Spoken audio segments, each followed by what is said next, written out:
Kanye West has officially launched his campaign for the 2020 US presidential election with a rally in South Carolina. The event, held at a wedding and conference hall in the city, was said to be open to registered guests only, but West's campaign website had no function for people to register or RSVP. West appeared with 2020 shaved into the back of his head and wearing a protective security vest, and addressed the gathered crowd without a microphone. There were no audience microphones either, leading West to repeatedly tell the crowd to be silent so he could hear the questions being asked. At one point, he began crying when talking about abortion, saying that his parents almost aborted him.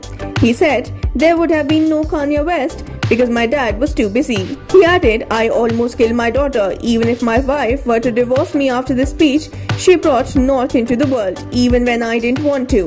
Kanye said Harriet Tubman never actually freed the slaves.